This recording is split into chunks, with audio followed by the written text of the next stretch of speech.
All right. How's it going tonight? Let me know if you can hear me. If you can't, also let me know that too. It's been a while. It's been a good long minute.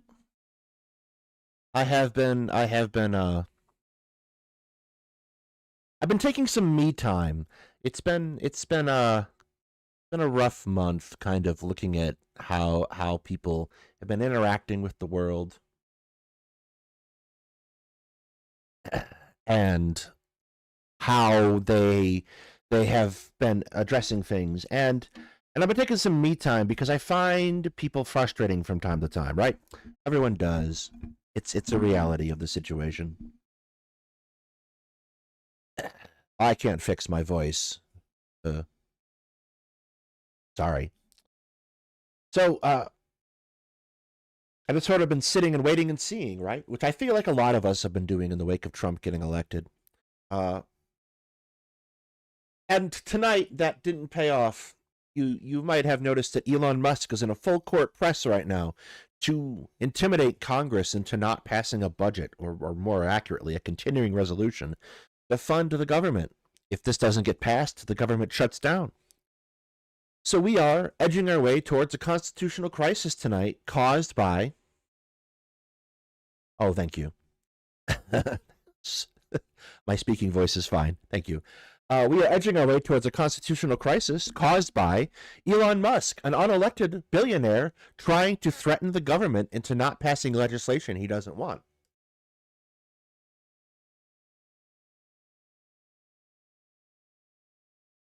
This is unfortunate.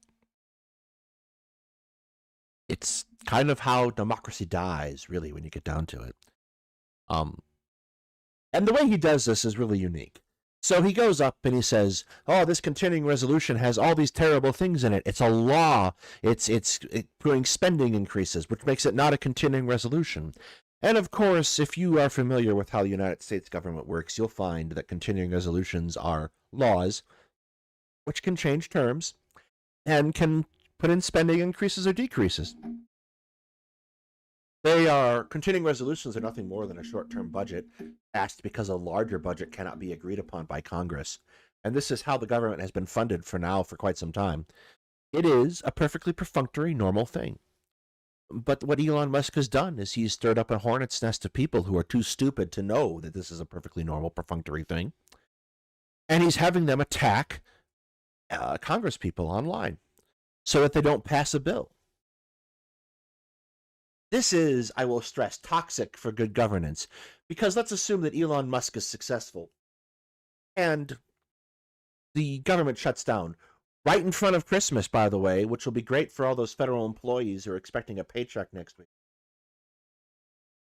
Or those of us on disability also expecting a paycheck next week. Let's assume he's successful. It's unlikely that the Congress, after Donald Trump poached a large number of congressmen for his cabinet and managed to get Matt Gaetz to resign, which, was actually the one good thing he's ever done. It's unlikely that there'll be enough people to handily pass a budget next year.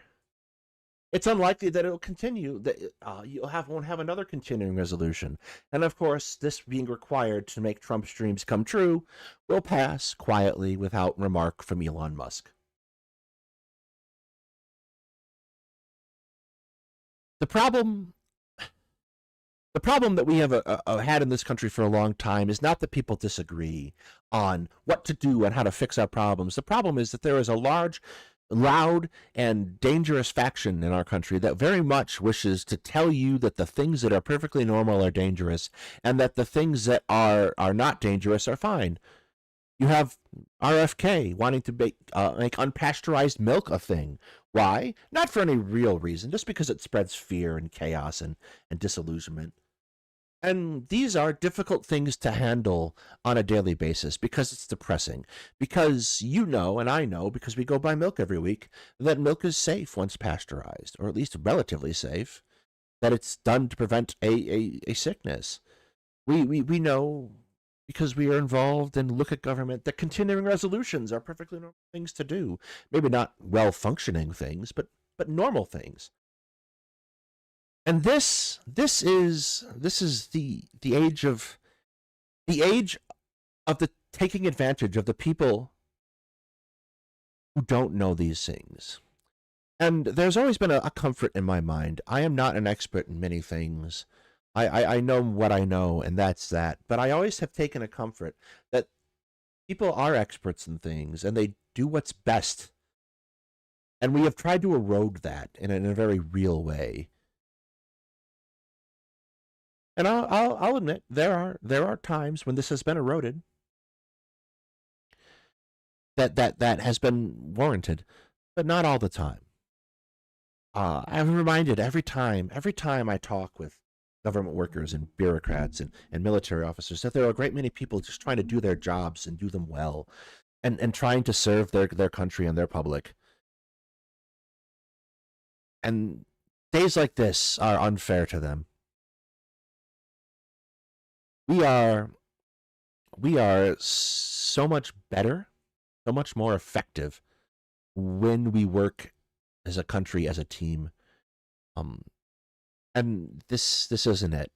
And so between watching all of that happen day after day after day, and having to deal with some of my own health stuff, I haven't been around as much. I don't think I'm going to do that anymore. I think we're going to have to do more stuff, more shows, more time. Hetman has moved into an apartment. He has started a new job. Congratulations, Hetman. He is a TA for Ukrainian speaking school here in the States. We're proud of Hetman for that. He and I are working out how to continue doing joint appearances. You'll probably get a lot more of me for the time being.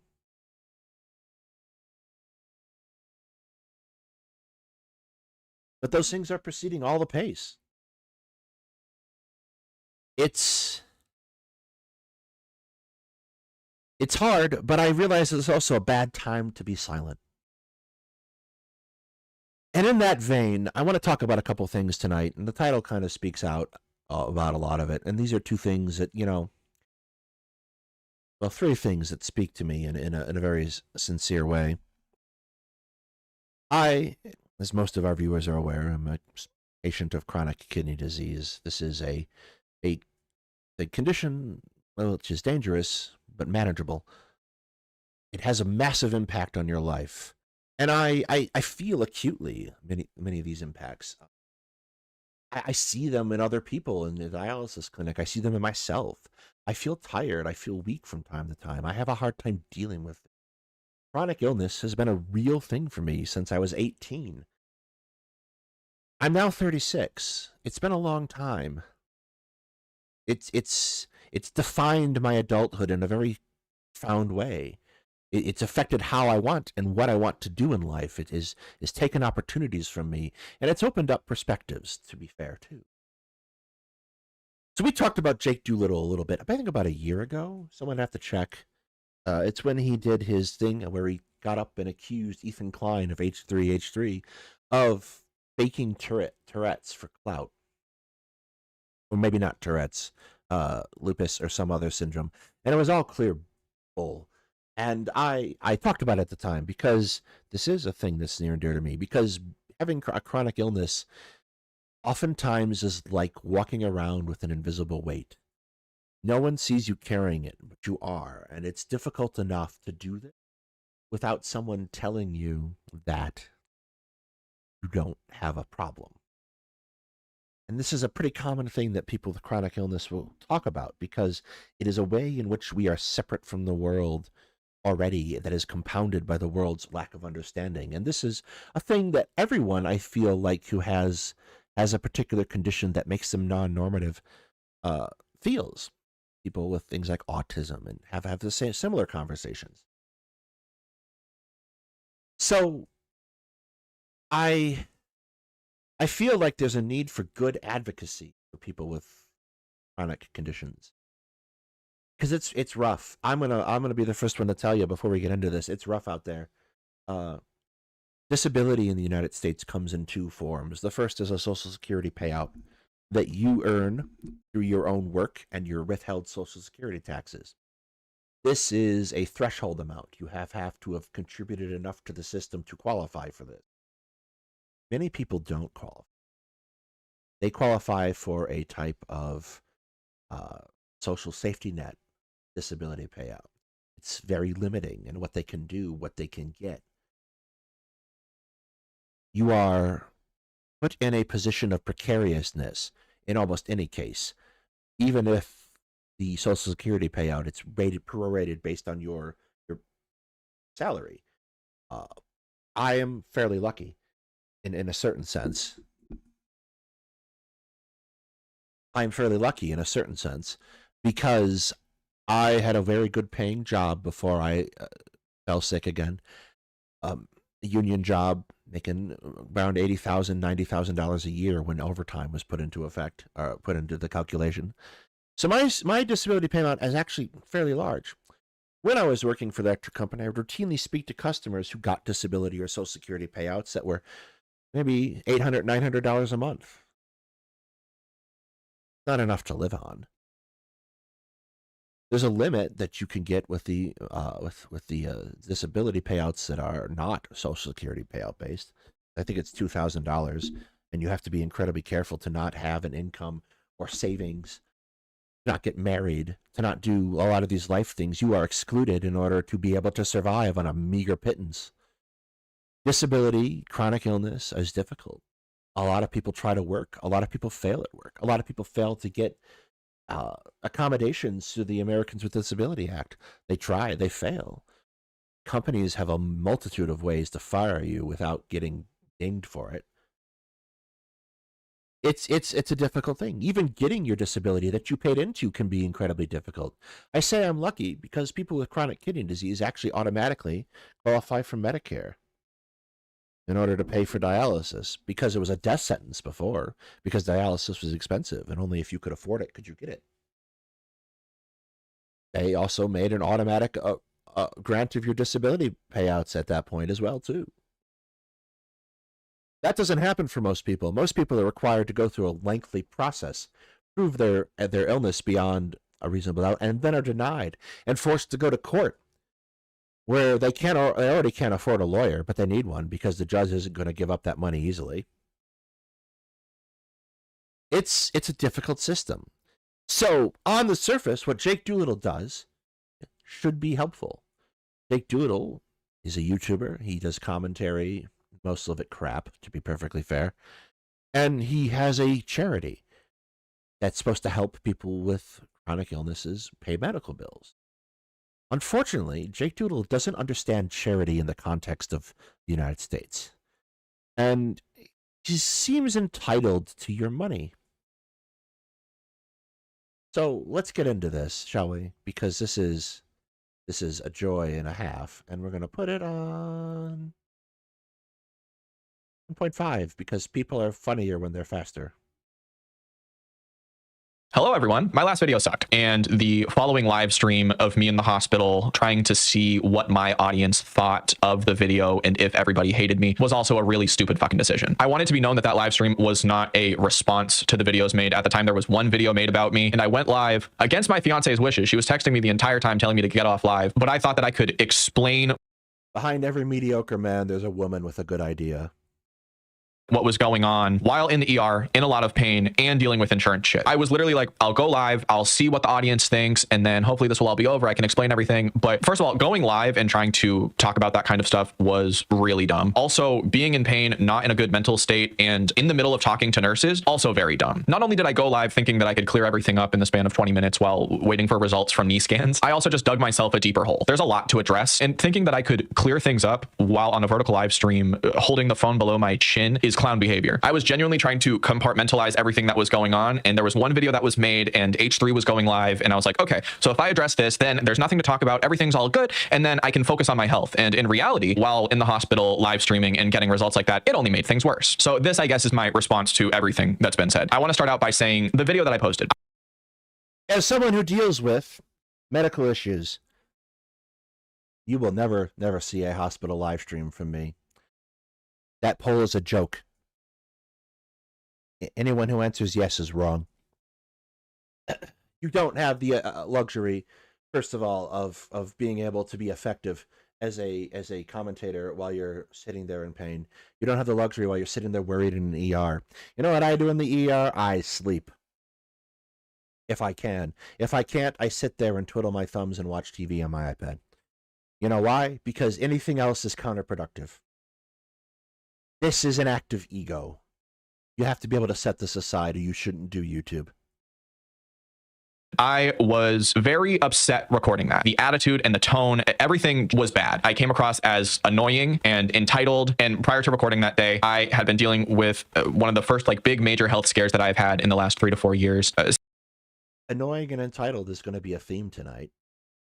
Since I've started YouTube, my health has been somewhat okay. I've only had 1 or 2 surgeries in the last 3 to 4 years, whereas prior to that, there was a lot more and a lot more doctor appointments, and I felt much worse. I was kind of riding a high of feeling okay. And then I started to get pains that mimicked a lot of what I felt prior to the first round of my surgeries. So I was on the phone with my surgeon and insurance trying to get an MRI approved, but it wasn't able to be approved because I needed an x-ray first. I recorded that video with no notes or preparation. It was 45 minutes as a raw file, and I sent that off to be edited and thumbnailed. It came back as 15 minutes, and I dragged and dropped it into YouTube Studio, attached the thumbnail and said, fuck it, which was probably one of the worst choices I could have made. But I think that's kind of where my mind was at the time. Don't YouTube and be hospitalized, kids. It's a bad idea. I had also been declined for disability insurance because since I'm self-employed, I don't meet the requirements of disability insurance because it would be like trying to get coverage for a house in the middle of the ocean, trying to get like flooding insurance. That also added to my stress because if I end up going through another period of time where I'm very sick, I don't have any sort of backup plan. I had no topics to talk about. I had just watched a video of a YouTuber talking to the camera and ranting about like things that he was passionate about. And I was like, fuck it, I'm going to do that. And I'm upset and I'm scared and I'm frustrated with everything that's going on in my personal life. So who cares? Especially since it was a complete throwaway video. There's a lot of the stuff that I was saying in that I still stand by, where, you know, I want never stop to work. Like all the basics of it are still very true. But then in my anger, I would say things like, if after a month nobody ends up donating, then I'm going to have to talk about the people who have declined to donate. And that's fine. And this is kind of the thing. So understand charity in the United States is kind of a unique thing. There's basically 2 central models. And I'm going to put out some words here and talk about some charities. And I know that my audience is smart and they know that some of these charities are a little suspicious. So the first thing we're going to talk about is the model of the charity that accepts donations by providing a service. And that's kind of like your Goodwill type things, right? And if you're not familiar with it in the United States, Goodwill is a charity, a network of charities really, and kind of a brand, I guess is the best way to put it. They don't necessarily all they're not all under the same set of governance. There's different CEOs for Goodwill, is my understanding. And most people are kind of familiar with Goodwill. They're a thrift store of public-facing thrift store. And you drive around to the back, and there's a big loading dock, and you throw out your shit, and they go and they put it in the store and sell it to other people. And what Goodwill does to elicit these donations and get this money is they're basically the landfill for things you can't really throw out, right? They're like, I've got this old set of cards, blah, blah, blah, and they get thrown in the thrift store because you don't know what to do with them, and blah. And like that's the kind of thing. That's where they get donations. And what Goodwill's stated mission is they provide services and job support for people who are mentally incapable of doing work. And they also pay these people ridiculously low. And their upper echelon employees, their CEOs and executives, make a good chunk of change, 6 figures, off of the proceeds from Goodwill. And that's kind of the model that, you know, you engage as a regular everyday person with Goodwill, right? There are other kinds of charities that work very differently. And these are the charities that get set up by a rich person who has more money than it's polite to hold on to. And they get set up with a board and they seek out donations and they get donations from the rich person and they do stuff with that money. These are the kinds of charities that Jake has modeled BetterHelp off of. The kind of charity that asks for donations and then does things with the money. This is usually like a country club style charity for people who have more time than sense. This isn't really a model that's truly sustainable at you know the level of being poor. right? It's not a thing you can do because it requires networking and connections of people who already have money and have to get rid of it in some tax-free manner, uh, and have to look good while doing it. And it's a high society type thing. Nick is sitting here recording with his cat tree and in a sweatshirt. And more power to you. I'm rocking the sweatpants right now too, but you're not high society. And that's where this attitude starts to become a problem.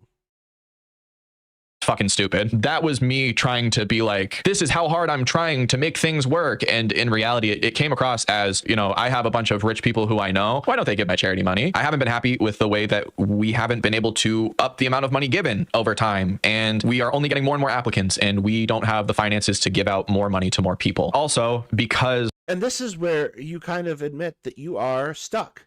You can't bring in the funds. You can't convince people to work with you, which probably has a lot to do with the fact that you just spent last year throwing shade at one of the biggest podcasters on the internet in order to try to get him to pay attention to you in a really, really like underhanded and disgusting way. People are actually going to not want to work with you. So, like, if you want to do good at this point, you need to take your name off it. And you need to do something else. You need to advance another charity, work behind the scenes. And that's, I get frustrated with this because this is a thing that has, like, you can do some good if you can get some money into the system. The American Kidney Foundation has a one-time grant of $100 available to kidney disease patients who are in need. And $100 ain't nothing, but it's also nothing in a certain sense, right? And a one-time grant is ridiculous, and that's because there's not a lot of money to begin with. Like, you have cast a net into a dried-up pool where the fish are gone. Videos that I've been posting haven't been getting views, and I'm freaked about not being able to post or make money if I have another health scare. I was like, it's something to post. It's not going to get views anyways, but I might make $100 off of it. And that was also really fucking stupid. I had been telling myself, like, I'm going to post every 2 to 3 days. I think it was on day 2 or 3 that I hadn't uploaded, and I was like, I have to do something. Let me just fucking do this. It was the worst decision I could have made. I do not feel entitled to your money. Your money is your money. As somebody who's... Yet the rest of everything else you say makes that incredibly unclear. Freaked about his own personal money. If there was somebody reaching out to me being like, hey, do you want to hear more about my nonprofit? I'd be like, well, I have to take care of myself first. And I don't know the people who I'm talking about's fucking financial state. It was a wild assumption to be like, you know, if anybody has extra money, like, I've made a few videos with them, where else would they give their money? And that's fucking very, very dumb, especially while the nonprofit is in a state of like building things up. If it speaks to what my mindset was, I posted that video genuinely not thinking anyone would see it because our website is not functioning at all. I thought that people would recognize my frustration as me trying or showing people that I care. And that's just the wrong way to do it. I didn't want people to think like Jake has had never... It helps if your frustration is phrased as frustration and not, you can't stop the pull at 50-50. It's perfect. It's exactly it. It means I don't ever have to make a decision. You can't. It helps if your frustration isn't framed as a threat to other people because they didn't give your charity money. Stop for the past year and a half. The number of applicants have only gone up, but the number of donations made has not. And I didn't want that to come across as me being content with what we're doing. Like, I want there to be more. It kind of just came across as like a crazed, like upset person who's not happy with his friends, his health, like really anything in life. And that's the worst. I do think that it was my initial reaction to having the first day in 3 to 4 years where I was just on the phone with doctors and insurance. And I mean, good God, I could have just waited a day to record. I also didn't think that would get views or attention because I made statements in that video that needed context that I didn't give. Like, I assumed that this was going to be to my core audience. Nobody who I was talking about would see it. It wouldn't be a big deal. And then now it's a whole thing. I said that no nonprofit gives directly to people like we do or something like that. And so my core audience knows that in previous videos I've talked about, like, I think it's really cool that we're able to give money through PayPal and have it in the recipient's pockets within seconds. But without context, that's me saying no other nonprofit does what we do. We're the best. While we're giving 500. I mean, it doesn't make any sense. I also said, yeah, that's also like a really bad system, to be honest. Like, it's not really traceable and trackable. I would be really suspicious if someone came up to my nominee and said, I want you to make a donation to a company, my nonprofit, and I'm going to give people money through PayPal. Well, who are you giving money to? What kind of governance process do you have for who gets the money?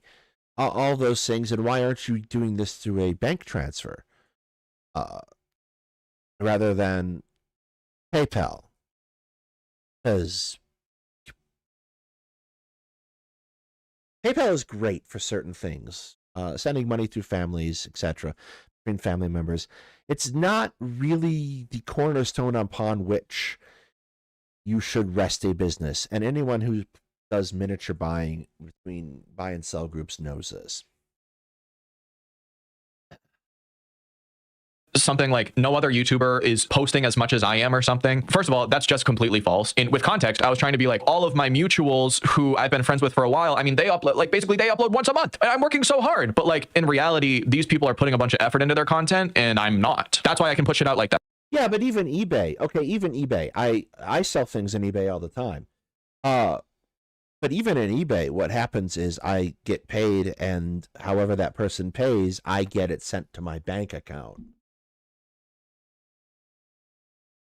I did take notes for this video, so I'm trying to go through them. If I seem a little jumbled, there's a lot to cover. The reason why I ended up talking about how no influencer has donated to Never Stop is, out of all of those stories that I told of people not giving to Never Stop, one of those happened recently, and that's the one that spiraled me into a fucking tizzy. So a YouTuber reached out to me and wanted to get on a call and wanted to hear more about my nonprofit, and we talked about like all this different stuff. I got my hopes up. Like, this was somebody who could change Never Stop, and kind of was saying things like, you know, I want to hear more about your nonprofit. Let's talk more about philanthropy. Let's do like, and so in my head, I was like, holy shit, I mean, this is amazing. And then that person stopped talking to me. I found these fucking niche little times that I've talked to other influencers and used that against them. And that was really fucking shitty. And I don't want to give too much detail about this situation because this whole idea of threatening to say names was so fucking stupid in the first place that I don't want to now have this video be me releasing a name. But like, I built up in my head over the span of a week different possibilities of working with this person and pitching things, and they had reached out to me, and I know for a fact that I put too much like pressure on that whole situation. Yeah, that sounds like a you problem, to be perfectly honest. Like, oh, this person didn't live up to how I fantasize them to be. It's a very common you problem. You're all like, what you're trying to do is image based, right? You need to have a good handle on your image. If you go off like a crazy person every time someone doesn't quite act the way you want them to act, you're going to find yourself having a bad time. I don't think that anybody is obligated to give me money. It is all out of me just being frustrated that things aren't going as well as I'd like them to be. I'm not making enough money to really change anything with the outcome of Never Stop. And I started to find like situations where I was like, oh, well, that person I spoke to a few times and they didn't give me money, so I could use that to back up my claim and argument that people should give me money. And I apologize for making people feel pressured and like hint. The argument that you should be making, and this is why you don't do this kind of charity, the argument you should be making is, I have the capacity to help people. You are here saying that you don't have the capacity to help people. So your charity is kind of defunct from the get-go. If this is a thing that you're passionate about, again, take your face off it. Work with someone else.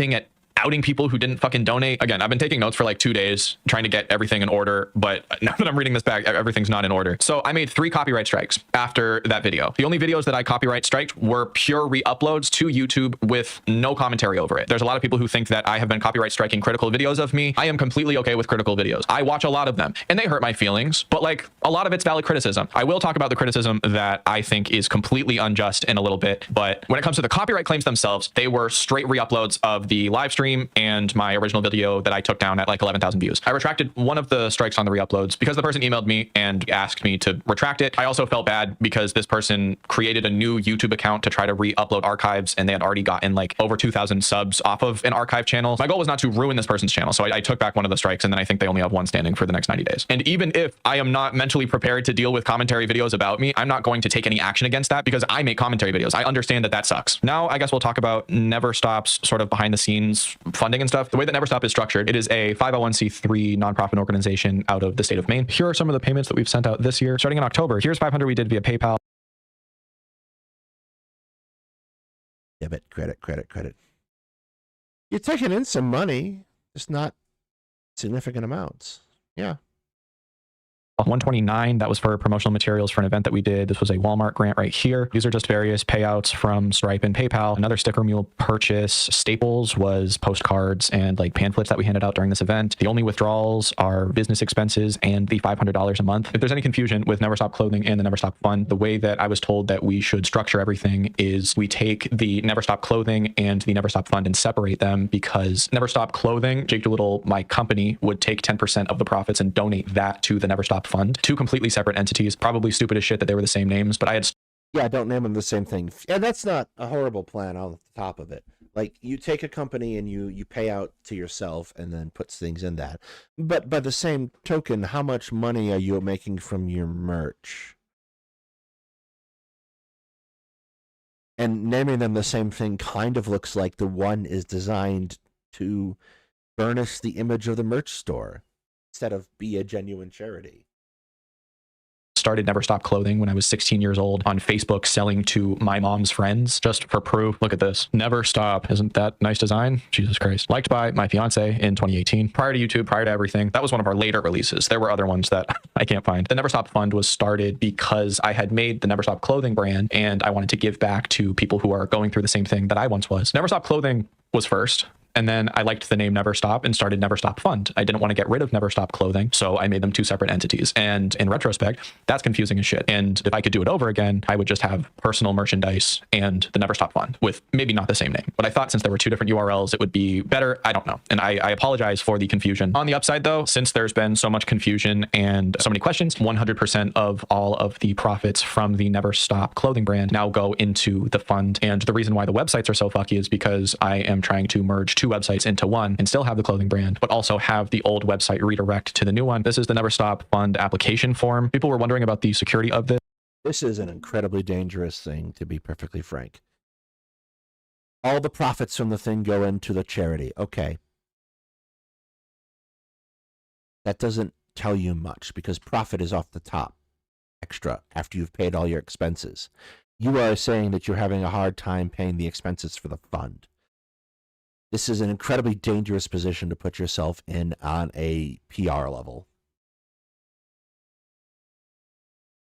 This, when you upload your tax return or any proof of disability or food stamps or government programs, the file is only shared with my personal email, not the Google Workspace. I'm the only one who sees all of this. I absolutely want to address this website. This is the one that we're currently trying to rebuild. But as you can see, prior to the controversy, I literally was trying to figure out how to add pages to different Shopify tabs. And seeing the mistakes that I've made while trying to build up Never Stop on such a public platform is horrifying. So up until now, I feel like all of the criticism has been very valid. I can take a lot of the jokes that people are making about my health. I also understand that it all seems insane. It all seems crazy. I get and also don't get why people don't understand it. I feel like it's people who have never experienced like strange autoimmune stuff who are like, there's no way he could have actually been this sick. Like that's what I dealt with my entire life. And I can sort of brush that off. But there are a few things that I feel like I need to address that I don't think are justified at all. So again, because I hate myself and I watch every hate video about me, I watched H3 go through essays that I had wrote in college about my experience. I forgot that I even wrote these. We were given an assignment to talk about like different kinds of discrimination that we've seen in our lives and how it's affected us or been shown towards us, right? And so I wrote these two little articles and then was asked to post these on our school's blog or whatever. I would have never done that had I known they would be in front of hundreds of thousands of people. This first one is called Age Discrimination. That's about me being young and in college and... Wait. You were asked to publicly post things and you would not have done it if the public read them.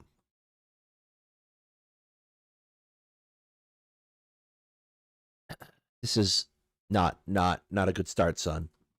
Trying to get opportunities and then people would think that I was too young. That one at the time was very bothersome to me because I was like 16 or 17 trying to get full-time jobs and they were like, you're too young, but you have experience. And I was like, but the experience. And they're like, no, you're fucking 16 years old. Stop. This one to me has been the worst that people have talked about. Actually, no, the second worst because there's also people posting a video of me when I was 15. Maybe he went to college early, although his judgment would suggest that's unlikely.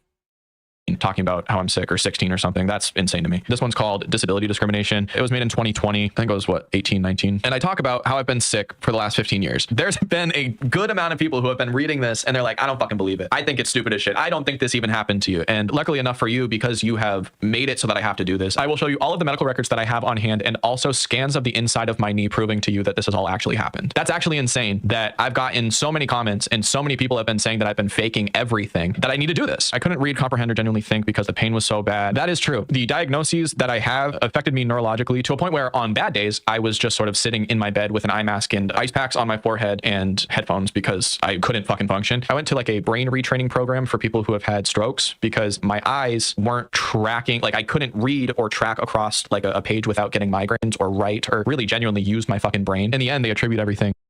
At no point do I want to put myself in the position of A, putting my medical records out there, but B, making an evaluation of what someone else's health is. I'm not a doctor. Is he faking a thing? He might not be faking a thing. There are a lot of people who get into situations where their mind fucks their body up. The name of the book, let me make sure I get the author right.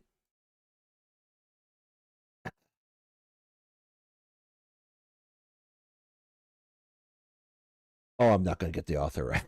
The Body Keeps the Score. Bessel van der Kolk.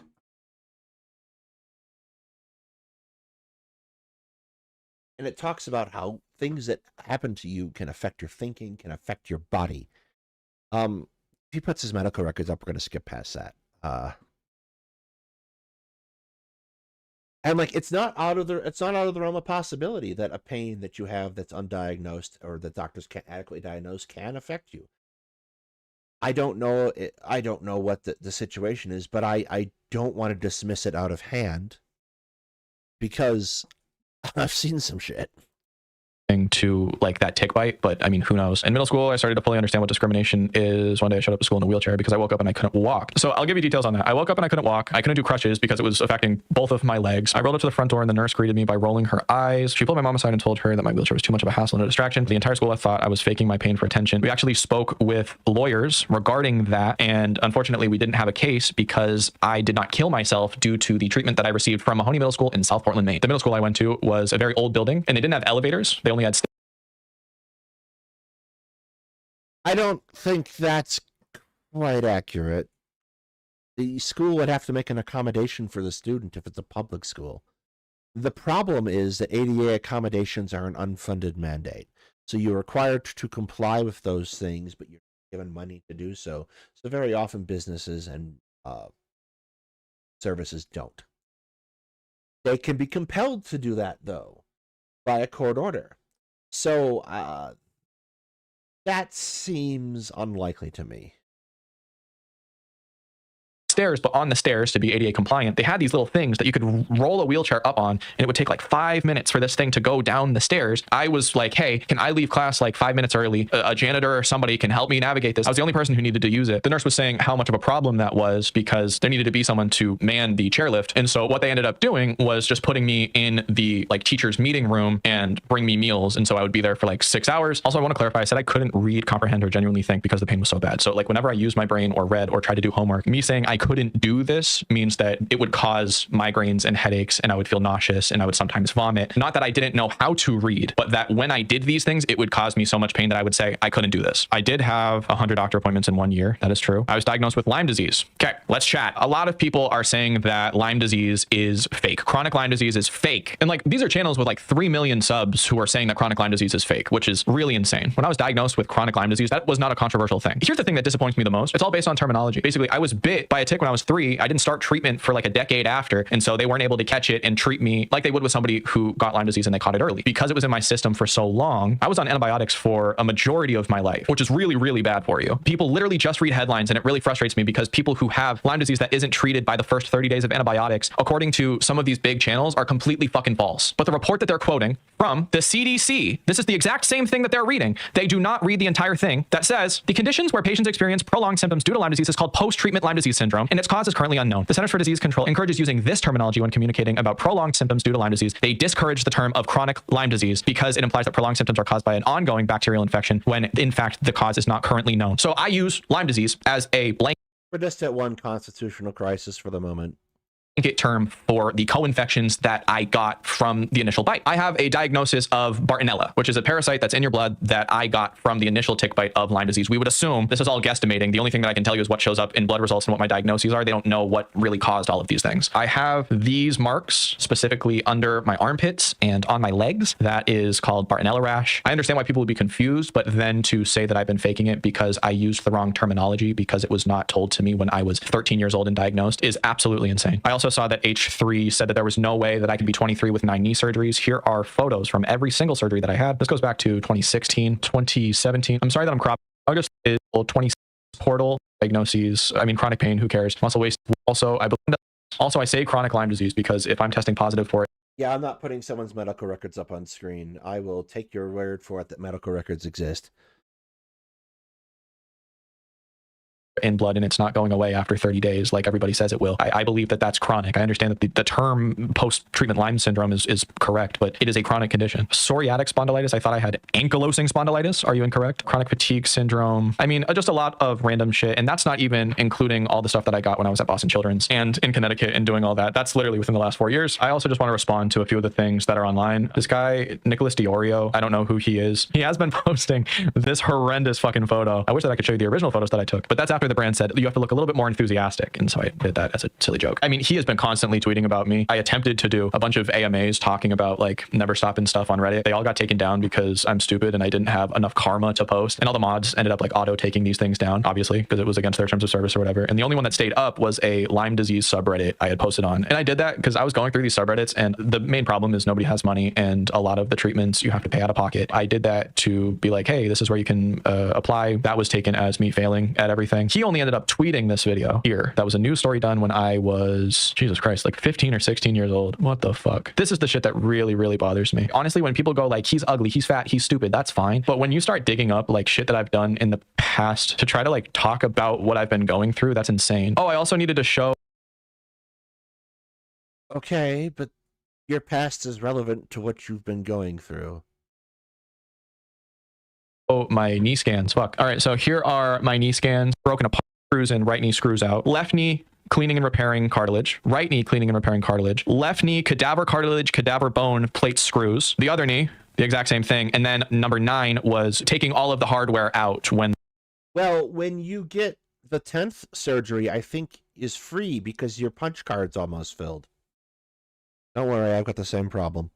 The cadaver cartilage and bone had set in and my body had accepted it. What I'm feeling right now in my knees is. So to promote the nonprofit that had given me free flights to go see a specialist, they asked me to do this news story for them to show like, hey, we're going to promote our stuff and we would love to have you be on camera. People like Keemstar think that this video is a bomb being dropped, and I don't quite understand. Okay, Nicholas Diorio is an idiot. Spend very little time on him. Keemstar is a bigger idiot. Don't contextualize things that don't need to be contextualized. I am prepping for a bunch of people to use this video against me, but I don't know how. I've also talked about this on my channel before. I've not been hiding this. So that's when I couldn't read or write without getting migraines. This is a different place that was trying to retrain my brain and eyes. This is not the stroke place that I went to. And then my mom talks, and I'm not going to show that because she fucking cries. This is so frustrating. Ultimately, the problem that Jake is experiencing is he's trying to do a thing for which he's not equipped, and it looks sussy as hell. He hasn't really learned because he sits here and he kind of thinks he's entitled to people's money, and he acts like it. And then he turns around and says, I'm not, but then he acts like it. Like he acts like he's entitled to attention. And I get it. I get that need, that desire, because here I am sitting here acting entitled to your attention. But ultimately, I'm not going to get mad at you if you leave. And with that, we're done with Jake for the day. We're going to take a short break, and then we're going to talk about healthcare, because Brian Thompson's murder has stirred up some stupid in people. And I think maybe set the record a little bit straight. And this is a cause that's near and dear to my heart.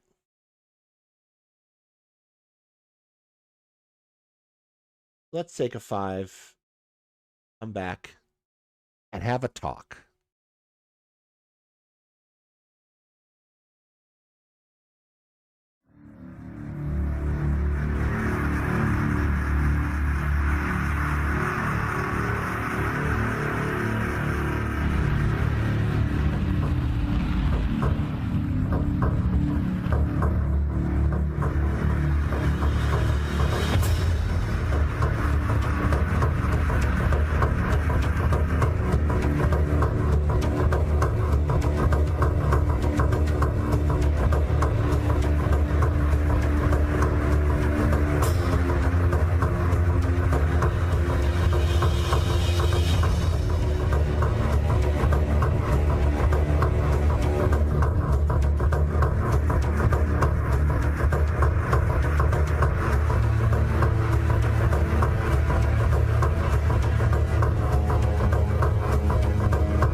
Alrighty.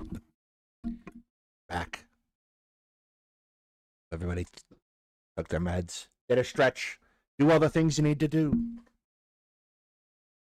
The reality of healthcare in America is really difficult, I think, for some people to grasp if they're not inside the United States. It's expensive. And the other week, the CEO of a healthcare company, Brian Thompson, was shot, apparently, by Luigi's ghost, or so I'm told. And this kicked off a series of discussions online. And I was prepared for that because that's what happens online. People have discussions of things. And I was prepared for dark jokes because I have a naturally dark sense of humor. My tagline, humor's like food. Dark humor's like food. Not everybody gets it. What I wasn't prepared for is when I went out into the world and on my daily quests for dialysis and other things, and I heard people making the same kind of jokes. It was like it broke containment. The internet got out into the real world. And I was like, oh God, we've got to put it back. But no. People don't like our healthcare experiences here in America. They don't really have anything to compare it against, I suppose. You don't travel, hospitals. $15, $16 total visits. But then the discussion turned from, well, this is bad, blah, blah, blah, blah, blah, to this is a horrible person, blah, blah, blah, blah, blah, because he shot this poor innocent CEO who's just trying to make a profit. Fuck those people. If you're sitting there defending the private insurance system in the United States, you are fucking clueless. And it's not just the insurance company's fault. It's like anything else. Like I said today, economics is interaction at the end of the day. So private insurance in the United States, as we know it, the Blue Cross Blue Shield style thing begins and rises concurrently with the systems of hospitals, a kind of codified doctoring to a certain extent. Late 1800s, early 1900s. Doctors are a little bit more wishy-washy than they are. You start to see hospitals built and doctors being like kind of tethered to hospitals and the hospital system. And you also concurrently see things like insurance. And this has always been a thing. Like there's been like different insurance schemes for certain kinds of workers in the past. But like a private group that tries to put catastrophic medical insurance together has been a relatively new thing. So a couple things kind of rise concurrently. The first is that medicine becomes licensed. It becomes harder to call yourself a doctor, and the quality of care rises, and care advances, and it gets more expensive. And this is somewhat sustainable to a certain extent because, like, you have this new system, these hospitals that are opening up that allow you to seek care and seek a certain level of care, and you're getting better care for your money. Unfortunately, what starts to happen is it becomes a separation between the hospital makes a little bit of profit and the hospital starts to make a lot of profit. And these insurance companies kind of act as cartels. We send you X number of patients and we should get discounts on your service for that. And they can't really afford this, the hospitals. So their solution is to increase the prices of goods and services and then discount that. This is, I guess, a thing. It satisfies the insurance companies. It allows them to continue to treat people. They continue to make a little bit of money. The hospital stays in operation. But the problem is that these inflated prices are getting passed on to consumers. So this relationship between the insurance company and the hospital has created an incentive to make more money as opposed to prioritize care. And you have other problems. You have different insurance companies springing up and different doctors accepting those insurance companies, creating a system of networks and a system of out-of-care network that can cause you to pay those inflated prices even if you have insurance. And this is, I don't want to necessarily put this on any one party. This is a collective set of problems. The idea that I can be seen by one doctor and have that doctor be covered by insurance and then a doctor in the same hospital not be covered by insurance is a little silly. And it's not exactly like you might necessarily be in a position to know or to act. This is why you have a whole bunch of bills against surprise billing come out, and laws against surprise billing come out. So listening to some of Sunday's streams, he talks, listen to Dan Saltman, who is a raging moron. Oh yeah, there's only 6% profit in United Healthcare. And that 6% profit equates to billions of dollars. And the problem you have in the United States is we pay dramatically more for medical care than any other country that we are considered a peer of. And that's because a lot of people are taking their cut. And I sat for these last couple of weeks watching people defend this or try to put it on the doctors or put it back on the hospitals instead of the collective greed of the system. And I was alarmed. Because this is a problem that's fairly easy to solve. There are models all over the developed world that we can take from. There are ways to control costs. And you saw Biden trying some of those by having Medicare negotiate drug prices. That's a fairly common thing in a lot of other countries where the government negotiates prices and keeps them down, even for those who don't take government insurance but take private insurance. The NHS operates that way. The greatest source of debt and personal bankruptcy in the United States for the average American is Medicare. This is a system that has grown out of all proportion and has consumed people's lives. It's not hard. Everyone I know knows somebody, either very directly or obliquely, that is just gone. Their life's work, their life savings gone to medical care. Brian Thompson's murder was tragic. But ultimately, he sat at the head of a company that perpetuates a system that bankrupts Americans, that takes them from care that they need, that they could have. We lived in a slightly more compassionate world. I can't abide by the people who get up and say that this is how it must be, that the market has spoken, without understanding that the market is us, the actions we take, that we made this system and therefore we can unmake it. Too often, like this is a great example of too often of people building horrific systems and then shrugging and saying, well, that's just the way it is. And then to pretend that people aren't legitimately angry about medical insurance, about how their loved ones are denied care, how they have to fight battles to get the money that they paid into that system back out of it. That's a real frustration. It's that kind of frustration that it got ignored, that got Trump elected, because you were told that your feelings weren't valid. It's something that we can address, but because it makes people money, we don't.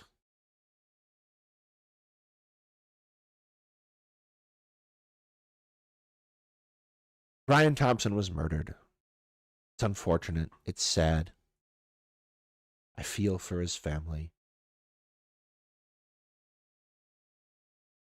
But there was an opportunity to have a real discussion and to put pressure on people to do the things that Trump said he was going to do to protect the people and the populace, which of course we know he won't.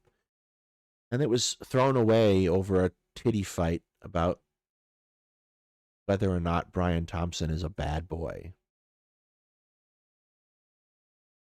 whether or not Luigi is a bad boy.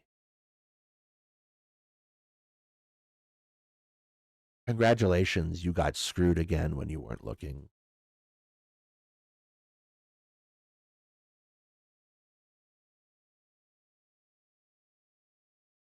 Well, that's all I have to say about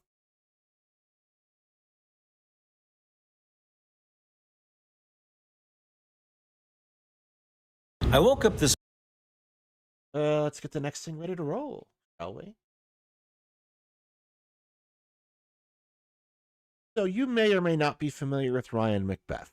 Ryan Macbeth is a veteran of the United States Army who has made his bones on YouTube doing little educational segments. The other night, I was having a conversation. Jumped here, turned me on to the existence of this video. A 5-minute explanation of Gaza and the southern Israel conflict. Pursuant to a larger discussion I had another day, we're going to start doing debunking of bad history videos on a regular basis. Send me more bad history videos. I'll hate you for it, but we're going to turn them into content. Let us begin.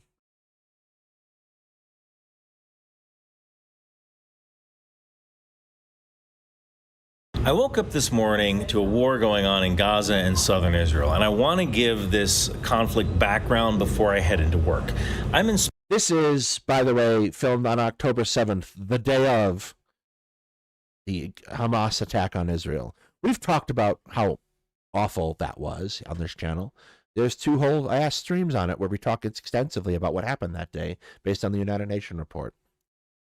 Going into this, for viewers who come back later, make no mistake, I understand what's happening.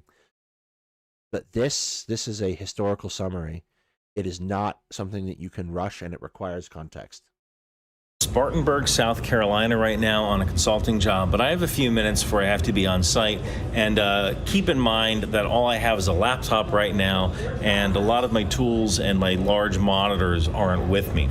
The tough thing is that I have a number of Israeli viewers, and I also have a number of Palestinian viewers, who, by the way, think it's hilarious when I speak Arabic with my Egyptian accent. What I'd really like is for everybody to just kind of go home and live in peace, but that doesn't seem to be in the cards right now. So here's what I think is going on, and then I want to get into some of the background on the Israel-Palestinian conflict. On October 7th, Palestinian forces launched thousands of rockets into Israel. They also conducted raids into southern Israel over land, sea, and I want to point out right away that the use of the word Palestinian forces, or the phrase Palestinian, implies a centralized system by which you can hold them accountable in a government. There is a Palestinian government, such as it is in the Palestinian Authority. The Palestinian Authority is a former terrorist organization called the Palestinian Liberation Organization, the PLO, originally headed by Yasser Arafat. They renounced terrorism effectively in the 90s as part of negotiating the Oslo Accords in order to become the Palestinian Authority. This was no act of charity by Israel, to be fair. Israel was looking to undercut moderate, non-terrorist acting Palestinians who were insisting that the Palestinians, or rather the Palestinians were insisting that the Israelis stop the expansion of the settlements into the West Bank and at that time Gaza. Since then, the more conservative elements of the Israeli government have worked to elevate Hamas and organizations like it to oppose Fatwa, the party that controls the Palestinian Authority. There is no centralized control in Palestine, primarily because Israel will not allow it. Believe it or not, air. That's right. Palestinian forces launched paragliders into Israel. So that's certainly one way of doing infiltration. Now, from what I understand, these Palestinian forces are focused on the city of Ashkelon. Paragliders are, and I'm going to forgive him this because we didn't know the full scope very easily that day. But paragliders are a very classic method of infiltration. You just have to watch James Bond movies. Also, the James Bond game Nightfire, out paragliding. Ashkelon, where they have gone door to door attacking and in some cases kidnapping civilians. So here's the background. The Bond movie in question was The World Is Not Enough, for anyone interested. Jews, Arabs, and Christians lived together in mostly peaceful coexistence in Palestine for hundreds of years under the rule of the Ottoman Turks. World War I broke out in 1914. The Turks were on Germany's side. Britain decided to open up a southern front by capturing the Sinai Peninsula and taking Palestine from the Turks. True.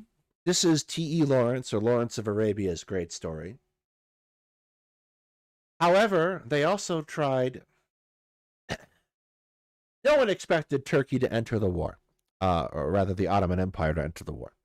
What happened is a German warship eluded its British pursuers, sailed into the Med, and then sailed up to Istanbul.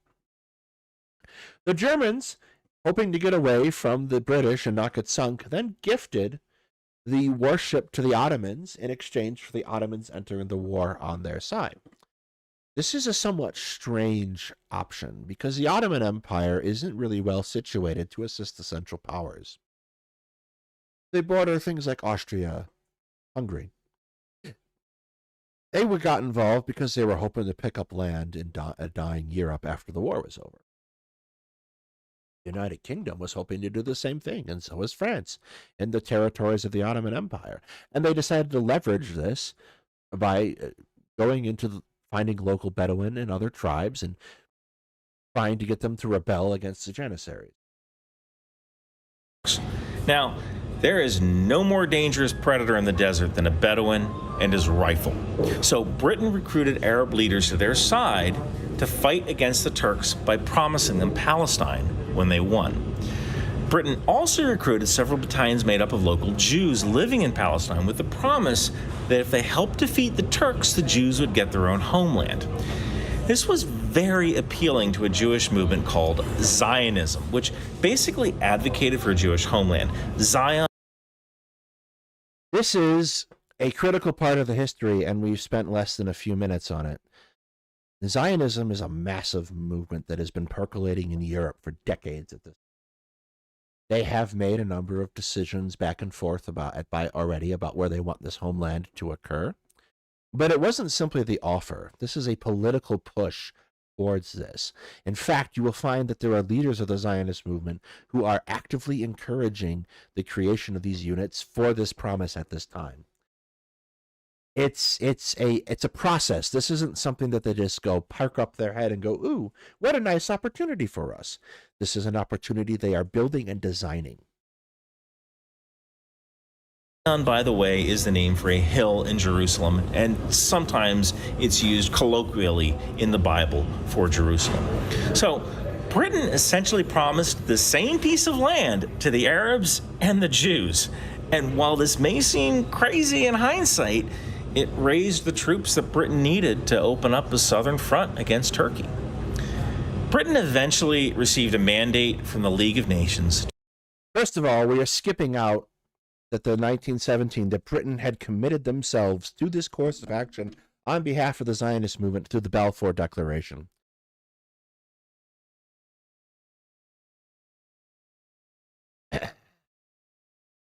Balfour Declaration is,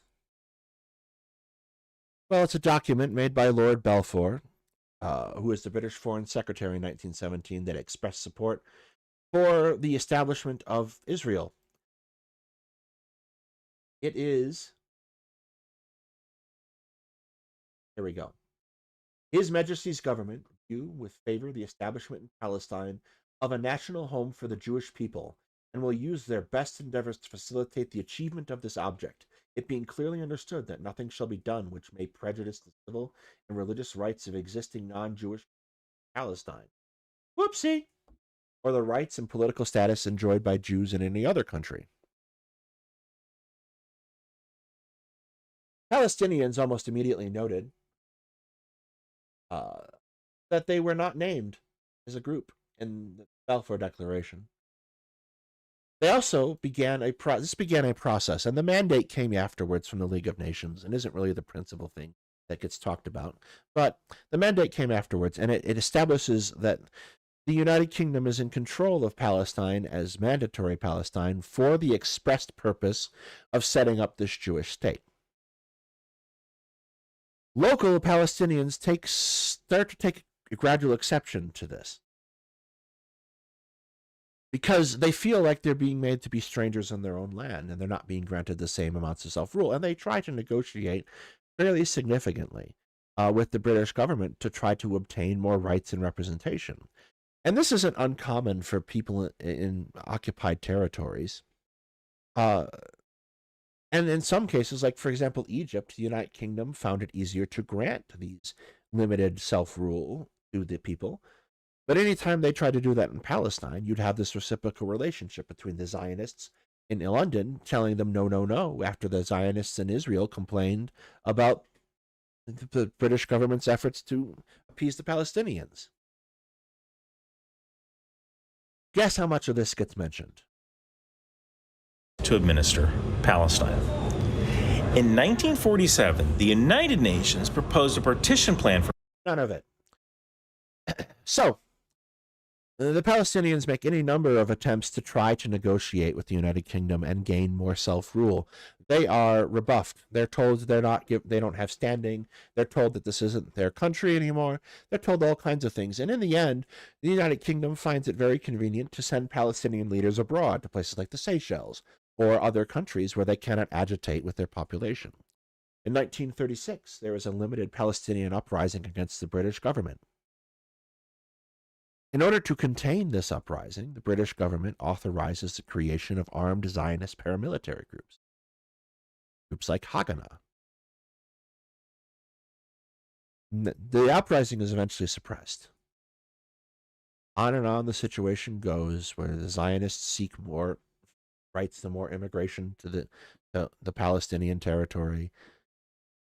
Palestinians try to limit that immigration, and World War II arrives, and the British put a pretty hard stop on a lot of that immigration. It's not safe, difficult. They have to move resources elsewhere. In 1944, groups like Haganah and Irgun launch a revolution against the British. This is the core of the British Army, by the way, or rather the Israeli Army, by the way, for this 1947 declaration and 1948 independence of Israel. This is the army they go to war with.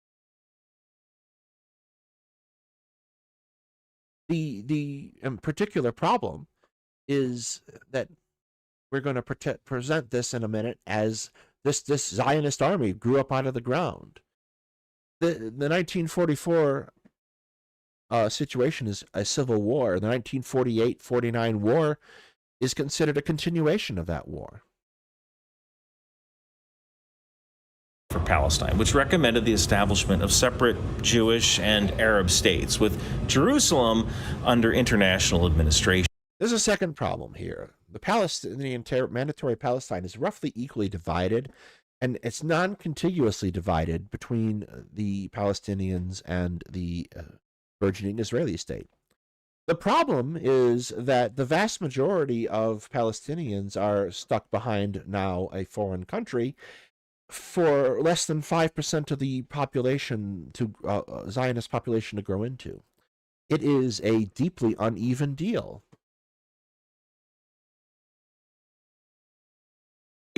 This plan was accepted by Jewish leadership, but it was rejected by the Arab states and Palestinian Arab leaders. And rightly so, based on the fact that they were getting screwed. The terms and the population counts and how this territory was divided up is vital to understanding why it was rejected. Otherwise, you frame it as just a simple, the Palestinians are being unreasonable. And they're not. They won't want to be forced out of their homes. Leaders. There's also considerable thought and to suggest that there was never going to be an acceptance of an even partition, and that there were plans to expand well beyond the allowed boundaries, which is definitely what happened. The partition plan was never fully implemented. Israel declared It was never implemented at all. independence in May of 1948. Neighboring Arab states invaded Israel immediately. Neighboring Arab states declared war on Israel immediately, dispatched troops in order to help Palestinians who were under siege, or to reinforce them when they were trying to take territory back. This is a problematically portrayed war. The Israelis have a functional army in the form of groups like Haganah and Irgun, which are terrorist groups. They had attacked civilian targets, both Palestinian and British. The Palestinians retaliated in kind, to a much lesser effect. But this was, by and large, the Arab states and the Arab League that got involved never got seriously involved. They didn't want to see a Palestine emerge. They wanted to take this territory for themselves. Countries like Jordan, Egypt, Iraq, Syria, all freshly minted after World War II, freshly free from colonial rule, were looking to expand and build out. There was no sense of border at that time. It was all new. Ultimately, they couldn't decide, or they couldn't divvy things up. They couldn't make a decision. And so each country, in turn, dropped its commitment.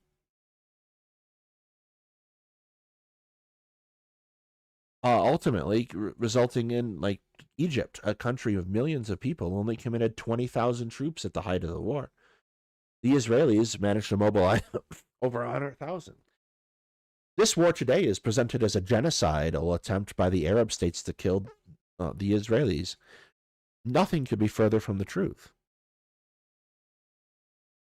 This is all vital context, because if you present it in any other way, it looks like an unreasonable people getting upset that they've lost a war or that their land was stolen.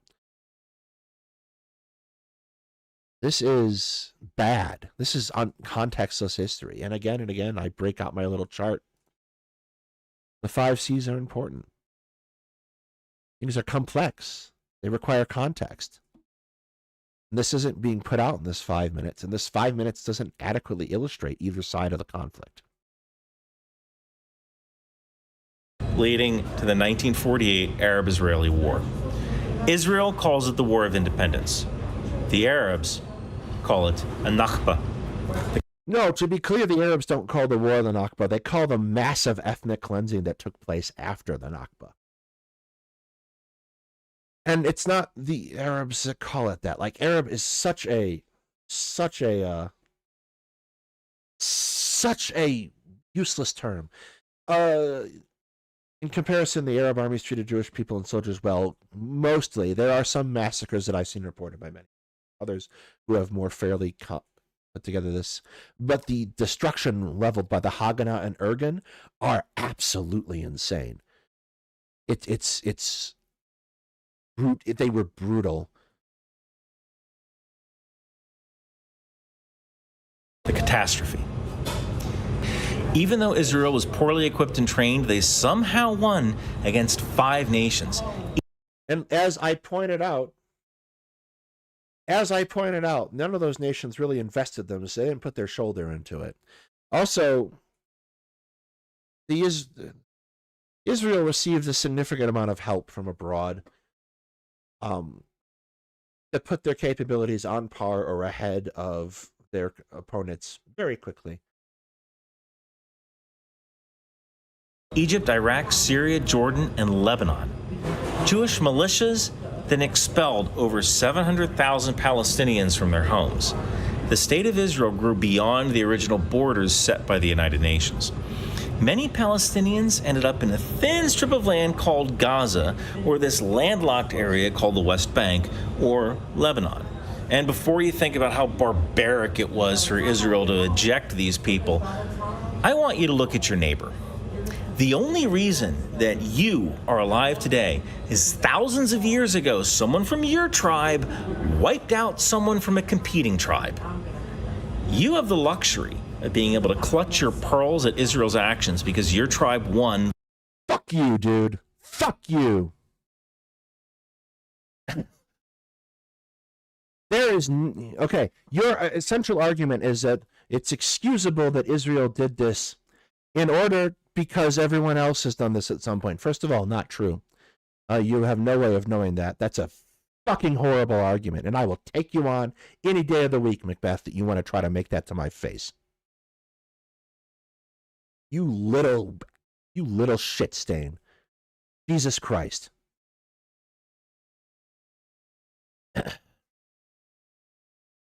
The fact that people throughout history have committed atrocities does not excuse those atrocities committed by other people. That you can sit there and try to make that argument with a straight face, you little shit. The war before social media. I mean, I'm sure everybody in Florida feels horrible about what Andrew Jackson did to the Seminole Nation, but then they're like, you know, it is nice we don't have to shovel snow. So that's the root of the conflict. Unbelievable.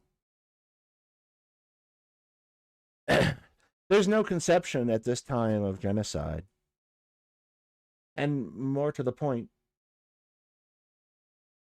more specifically, there's no conception at the time of this war. It's a fairly new thing. The convention is only being written as we speak.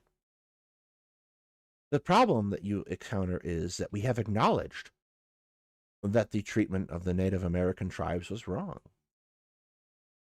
And it was. And the fact that we have acknowledged that does not make what Israel has done okay. It was barbaric. It was an ethnic cleansing. And my government supports this continued to this day. The West Bank, there's an article out by the excellent, it came out today, I think. The West Bank has the most deadly season for Palestinians and agriculture ever because the Israelis who are trying to steal their land and homes are killing people who try to harvest olives. Olives are a long-term investment crop, by the way. If you destroy an olive tree, that's years of work, 3, 4, 4 years before that thing fruits, depending on the breed of olive tree. This is a barbaric government that I am expected to support. Settlers go out, they commit acts of terror against the Palestinians. When the Palestinians respond, they go run to the Israeli army in the West Bank.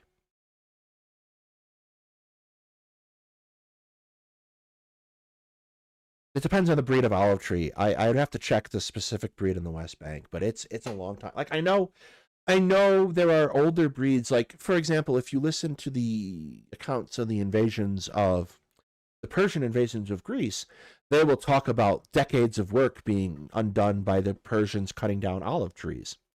I know that's a thing, but I don't think that's universal across the region.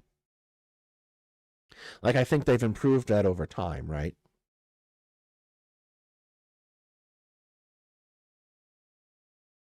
More to the point of excusing the past barbarism is the fact that this barbarism occurs to this day. We've also seen the absolute leveling of southern and northern Gaza. They ping-ponged people back through. They've blown up. We talked about this here on this channel. They blew up houses without military purpose. They've ransacked. They use people as human shields, the IDF. This is, and they've continued this activity in Syria now and Lebanon. This is an army out of control with a loss of discipline. It's inexcusable. There is no defense of this. And whataboutism isn't a sufficient defense.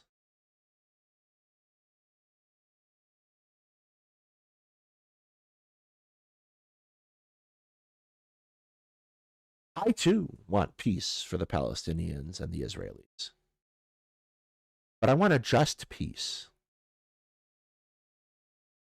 And a just peace cannot be won on the point of an Israeli bayonet.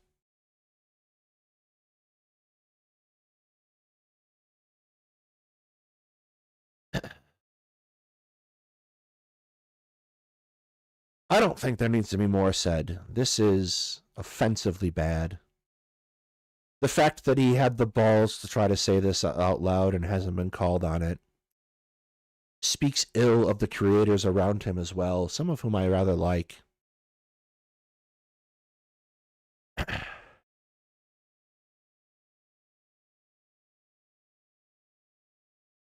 However, that is what I have for you today. I want to invite you to send me things I should comment on. You can go ahead and throw them in the cathedral or go ahead and throw them in my Discord. Either one. Sunday said he's fine with the first.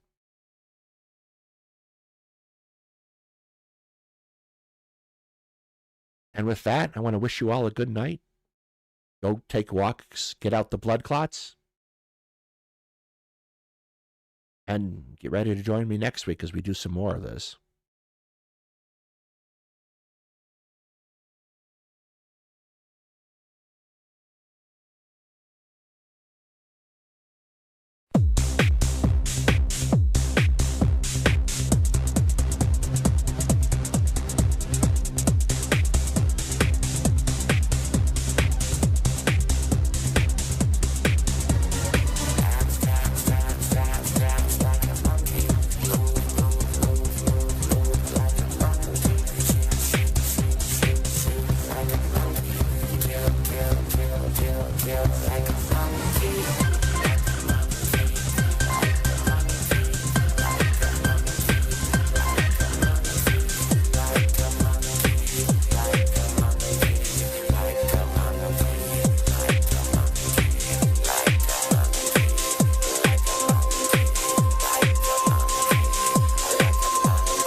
Dance like a monkey. Move like a monkey. Shoot like a monkey. Kill like a monkey. Dance like a monkey. Move like a monkey. Shoot like a monkey. Kill like a monkey.